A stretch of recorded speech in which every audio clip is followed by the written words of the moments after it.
Imagine this. You fought for your country. You got injured doing it. You came home not the same.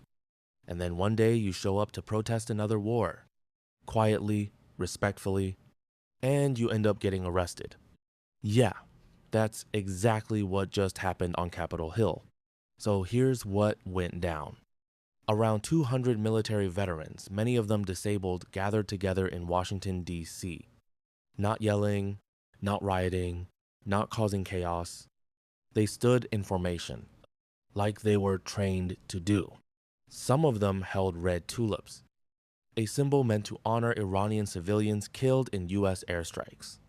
Others performed a flag-folding ceremony, the same kind used to honor fallen American soldiers.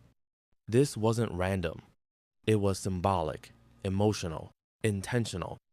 They were sending a message from both sides of war, the people who lived it and the people who died because of it. Their demand? Simple. They wanted to meet with House Speaker Mike Johnson.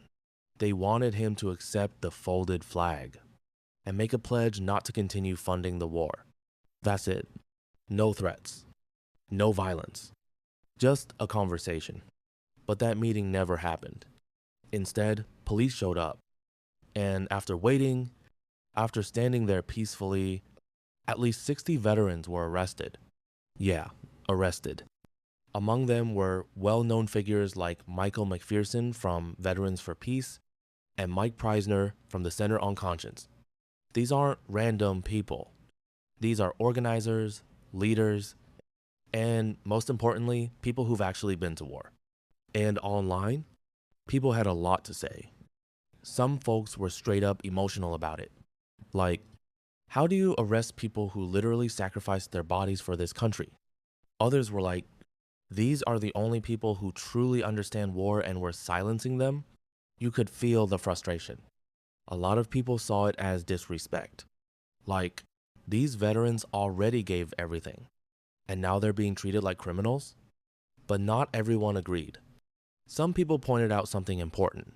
Protesting inside Capitol buildings is restricted. There are rules, permits, designated areas, and technically, if you don't leave when asked, you can be arrested. So from that angle, it wasn't about who they were. It was about where they were. And that's where things get complicated, because both things can be true at the same time. Yes, there are legal boundaries for protests. That's a fact. But also, these aren't just random protesters.